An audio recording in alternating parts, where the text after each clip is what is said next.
Good afternoon or good morning, it depends on you're watching this, I suppose, but it's good to have another Midweek Encouragement. We've had a couple of weeks where we've had a little break, but today I'm really pleased because we have Pippa Mills. Hi. Hi, Pippa, it's lovely to see you. Yeah. Quite a number of the parish will know you, Pippa, I am sure, but Pippa's been around in Alton and in the parish quite a few years. She's worked in the parish as the Parish Administrator, and she sings in the St. Lawrence Choir and all sorts of other things that we'd love to find out about, Pippa. So welcome. Right. Okay. Welcome. Thank you. Now you do know, I'm sure, yes, what I the do. first question is. The first question, Pippa, is how do you take your tea? I take my tea relatively simply, tea with milk and sweetener, not sugar these days, in a mug normally. First thing in the morning, it's a bit bigger mug just to get me going. But yes, just basically simple tea, but not weak. I prefer it medium to strong, but I'm not that. So it's been quite common on Midweek Encouragement to find people who don't actually drink tea, but you are a tea drinker. So I do drink tea. As I drink tea, I will have a coffee in the morning. 11 o'clock-ish coffee if I'm around. But I don't particularly like drinking coffee any later in the day. Great. Now, is there a favourite mug or anything? Well, no, not really a favourite mug. I have got one with me, which is quite fun. I'll hold him up. What is it? Oh, and you will recognise the little face on there. Yes, I do. I do. As you can see, that this is one of the ones that was a present at some point from. So tell everybody else about the. Well, this is a picture of Monty, who is my daughter-in-law's Sprudel. Daughter's Sprudel, not my daughter-in-law. Daughter-in-law has a Labradoodle. This is a Sprudel that belongs to Beth. And so he appeared one Christmas when he was relatively young on all sorts of presents. So this was part of mine. Wow, yeah. I also have the key ring with his little face on as well, which is actually the key to Beth's door. So I know when I go to her house or whatever. I often meet Monty on my own walk, so it's good that he does him as well. Yes, he does do a walk down to Flood Meadows quite regularly with Beth. Yeah. So thank you for talking to us about your tea drinking. Right. So Pippa, yes. I've got a feeling you moved into Alton a number of years ago. Tell us, when did you actually come here? We actually moved here in June 1973 into a brand new house. This one I'm still sitting in, except this bit I'm actually sitting in wasn't there then. Having moved from Ashvale, where Tom and I moved to a rather nice flat, actually, but it was up on the second floor, when we got married. So 1973. Now I can do that because I was born in 1971. I know how old I am. We've been here 49 years. Yeah, we've been here 49 years, as of about now. Yeah, 49 years in Alton. So what is it you like about Alton? Why have you stayed here so long? Well, there are two factors. One is the factor why we originally moved here. Whilst we lived in Ashvale, Tom and two of his friends decided that they really needed to get back into having, two of them having got married, Tom and his friend Jim, and the other, just another friend, who played rugby together before, that they really ought to find a club that was nearer to where they now live. The other friend didn't mind, he still lived in Woking. And so communication was made with the RFC at that time, and they discovered there were two clubs nearby, well, actually three.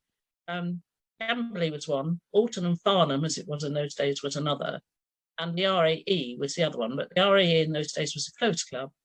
And with respect to Camberley, they felt that Camberley was a bit too highbrow. They said it was too gin and tonic for them. Oh.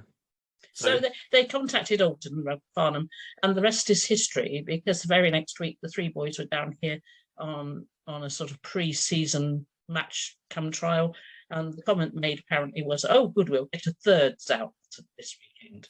So rugby. So he played there. He started to play there, and then said, when we wanted to think about moving because the children were going to grow, that why don't we look at Alton? There's a lot of building going on. Sounds familiar, doesn't it? Yes. Yes, And it is. that was the big 70s build. And so we came to Alton 1 week after Christmas, had a look, found this house with 4 walls and a roof, and bought it. But we didn't move in until the June. No, and you've stayed there all this and time. here we are. But then, of course, Tom already had the rugby club. So he already was beginning to form a circle of friends, many of whom still are around. And within a very short space of time, like September, I had already discovered through friends that I sang with that there was something about Alton having an operatic and dramatic society, something funny, quote unquote. And I discovered that I had discovered they did something because I'd seen their banner in the March when we came down to look. And I discovered that they were doing production in the September. It was advertised in the Herald. And I said, oh, look, they're starting rehearsals. And Tom said, go on, then off you go. So it was fear and trembling in those days because I wasn't quite as outgoing as I am now. I walked into that rehearsal of Ails, and that's history now, isn't it? Because here I am, still there. Still there. Directing there. And been the president. I'm still the president, yes, at the moment. Yes. And still occasionally prancing about on stage as well. So at what point then did you walk down the road and come into the building which is called St Lawrence? I think I first started to come when I was sort of, I won't say diffident about it, but you know, families and babies and things like that don't help much going, and had got out of the habit, let's put it like that. But I still felt I ought to go at important times, you know, and make time to go. So I would appear sort of at Easter and Christmas. And in fact, Gwen Pettigrew had noticed me right from the start when I made those occasional appearances.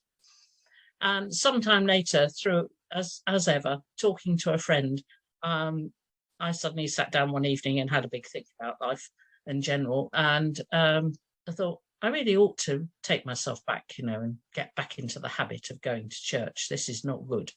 And again, that's the history. I actually, from that moment on, was a regular at St Lawrence, and the aforementioned Gwen Pettigrew, bless her cotton socks. I got to know very, very well with those days when she, and I went to her house school. And that was one of the first things I did, and got to know people, obviously, and joined the Mothers Union. And again, in those days, we were a pretty sort of lively lot in Mothers Union. And as time went on, the numbers dwindled. I did become chair of the Mothers Union in Alton at one point, which also, you know, was an interesting time. And as chair, of course, you went to the diocesan meetings, and I ended up serving on some of the diocesan committees as well. So that helped later in life when I finally applied to become your administrator. Yes, I mean, what I know of you, Pippa, is that you know you don't just turn up to things. You always want to be involved, don't you? Yeah, well, I would say virtually from the word go. Once I did that, then I became. I mean, I served on the PCC as well. You know, I did my time in that sense, being a church warden as well. So I did my stint for a few years as church warden with people like Caroline and John Boast and people like that. So brilliant, good old names there. So Pippa, you grew up in Woking, didn't you? Not completely. Not completely. Not completely. I was born in Enfield in North London, rather like Gordon was. Like Gordon was. Yeah. We discovered that on another session, and then because of my father getting a job with an oil company, we moved to Nottingham, where the oil fields are much nearer by, because he was in research and needed to have oil wells to go and research on. So he went off doing his research job, and that's where the research department for that company was at that time, in an old hall. And I've got some old pictures of that floating around that I've inherited from Mum. And so there we were. My two brothers were born in Nottingham. And we moved south in the late 50s when the whole research department was moved south to Sunbury, and hence the house in Woking, so he could go to Sunbury. So there we lived in Woking from then until the day I got married. and from there, of course, as I've just said, Tom and I went to Ashvale. Because I think I took your mother's funeral in Woking Crematorium. Mother-in-law. Mother-in-law's funeral. Okay, yes, yes, right. You did. Well, yes, his parents lived in Halsall in Woking, and we met through one of the organisations in Woking where they have young people, political organisation. And you said earlier, Pippa, that you were you came back to church basically. Yeah. I think there's quite an interesting family story about church. But it's not so much as really an upbringing story, isn't it, Andrew? Yeah. As my parents were church goers, church worshippers, and so we were taken to church. And I remember going to church in Nottingham, but it was not Church of England. It was a very big open Brethren church, Plymouth Brethren church. So we didn't go. I would say we as children weren't taken that frequently because we were still quite young. But that's where it came from. My mother and father went and worship there. When we moved to Woking, we went to the Brethren Church, not this bigger one, in Woking, and that was how it was, and that until my teenagers. We also, as children, younger children, teenage children, went to the local Crusader classes. The Crusader groups. Don't know whether you know about those or remember them. Yeah, so I was a girl Crusader. My brothers were boy Crusaders, and we went Sunday afternoons to Crusaders. So again, you met a whole gamut of people there, of course. Different callings and different churches. I was at the local grammar school, and I got involved with. Don't laugh. We had a very good young lady there, a lovely voice, and so they decided to enhance that, being the grammar school, by doing the female version of Gluck's Orpheus in the underworld of blessed spirits, you name it. And 3 of us who were in the junior choir were deemed to be strong enough to be part of the chorus with the senior choir because they needed the numbers.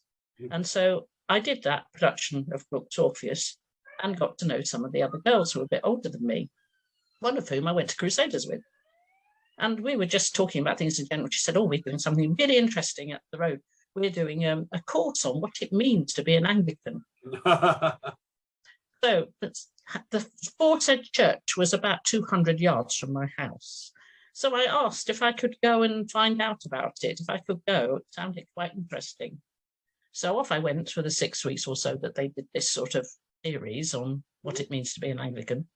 Walked back into the house, not knowing what I was saying in front of my mother, saying, actually, this appeals to me a lot more than coming to church with you and Dad and sitting in the back with my hat on, which you did in Plymouth. Yes. And being quiet. So, can I go? Can I go? Sort of go to the youth group, please? Yes. And can I talk about confirmation and being baptized? And so that's what happened. Basically, I went up the road. Became a member of the youth group, joined the confirmation group, and in the fullness of time, and not like we do today, have the baptism and confirmation all in one session. You were baptised a few weeks before in the morning service. So how old were you at this point? 15. 15, okay. 16. I do remember that, Andrew, because I remember the suit I wore, because it's the same suit I wore to my great granny's official 100th birthday. Oh, right, okay. So I know roughly what age I was.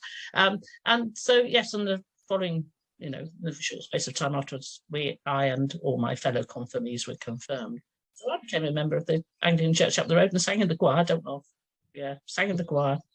My 2 brothers, having asked for full baptism in the Brethren Church and having done their course of training, were refused by the elders, and my mother threw a fit and said, if they don't come back and ask them if they, say they're ready, talk to them again and offer it within 6 months, how dare they refuse, quote, quote, quote. I'll take them up the road because I know that Raymond will baptise them. Vicar up there. Yeah. And that's what happened. And eventually, but what she said at the end of it really threw me. She said, and what's more, I'm going back to church with Pippa. And I said, pardon? She said, well, I'm actually a high Anglican. I went to church with her father for family unity. So you came back into the fold, effectively. So she, yes, so she came back to church with me, and eventually the two boys' dad didn't. Brilliant. What? So, Dad stuck with his, his way of life, and still worshipped at the Brethren Church. But when they retired, he used to go to church with Mum down in Wales. He used to go to the Church of Wales with my mum. So there you go. So there's a little bit of a snapshot of Pippa. Pippa. So I got married in that church with a full church choir and all the rest of it. So really, I wasn't that long before I came back. It was a question of, things happened. You had babies and did all sorts of strange things like getting married and getting used to that. And so it was always there.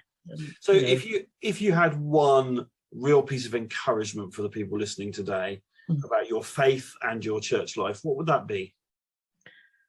I would say to be persistent when life is down.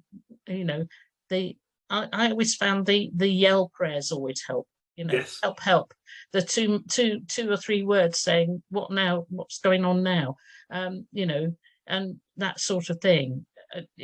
It's that I find always comforting, that however much you're not thinking about it or not communicating, if you haven't had time praying or whatever, somebody's still there already waiting to listen. When you say help, you get the comfort at least knowing they're there. Yeah. And I know before I came back to St. Lawrence, I was at that point going, help, what now?